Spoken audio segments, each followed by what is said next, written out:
State sponsored কালকে যে ঘটনা ঘটেছে, এবং মমতা বন্দ্যোপাধ্যায় শুধু তো তৃণমূল কংগ্রেসের দলনেত্রী নন, তিনি 3বার রাজ্যের মুখ্যমন্ত্রী হয়েছেন, 7বার এমপি হয়েছেন, দীর্ঘদিন ধরে রাজনীতি করছেন, এবং আগেও দুবার রেল মিনিস্টার, একবার স্পোর্টস মিনিস্টার, একবার কোল মিনিস্টার, 4বার মন্ত্রিত্ব চালিয়েছেন।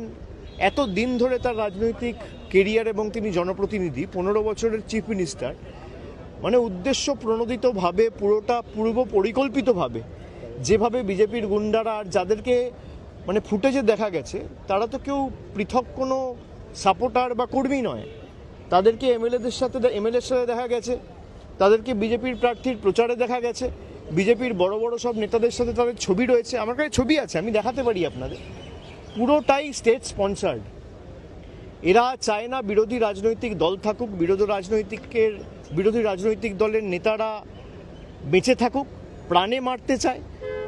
গতকালের যে ঘটনা এটা আবার প্রমাণ করছে। আপনারা দেখেছেন, আমি যেদিনকে এয়ারপোর্টে গেছিলাম, এখানে স্পিকারের সাথে দেখা করতে এসেছিলাম, সেদিনকে রাত্রে কলকাতায় ফিরে যাওয়ার সময়, খুব সম্ভবত 19শে জুন, এয়ারপোর্টে বন্দুক হাতে দেখা গেছে বিজেপির এক দুষ্কৃতীকে।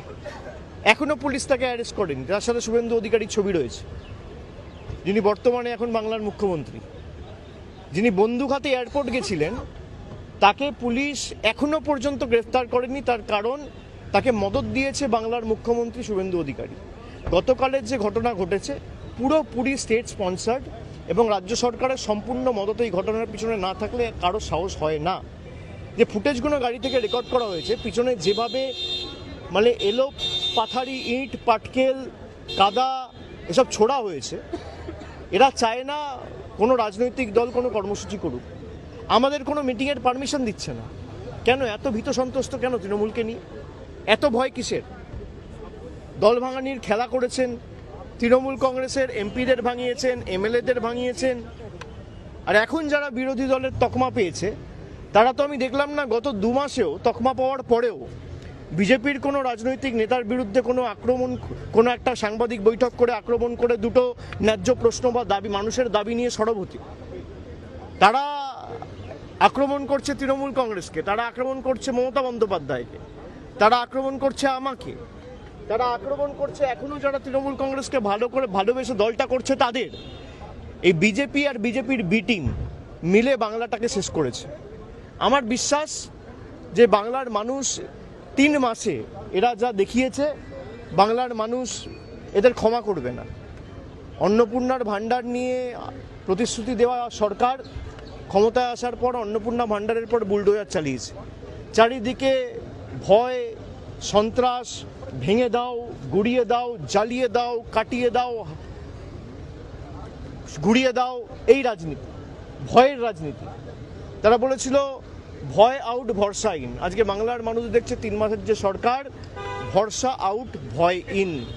মানুষকে দেওয়া যত প্রতিশ্রুতি সব বন্ধ, সব একটাও পূরণ করেনি। কোনো প্রতিশ্রুতি এখনো পর্যন্ত পূরণ হয়নি। বলেছিল যুবশক্তি টাকা দেবো 1500 টাকা করে, 3000 টাকা করে, দিতে পারেননি। আমাদের সরকার দিয়েছিল বলার সঙ্গে সঙ্গে 1 মাসের মধ্যে।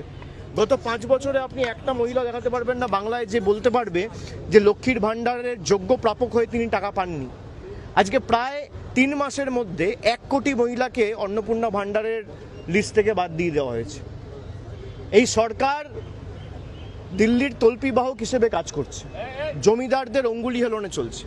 এবং কালকের যে ঘটনা, আমি এটা অত্যন্ত স্পষ্টভাবে বলতে চাই, শুধু রাজ্যের মুখ্যমন্ত্রী শুভেন্দু অধিকারীকে দোষ দিলে হবে না।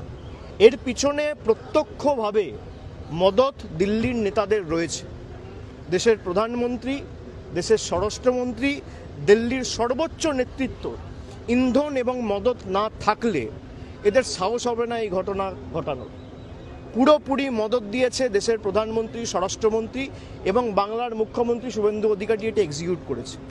তিনি তো কৃতদাস, তাকে যা বলছে তিনি তাই করছেন।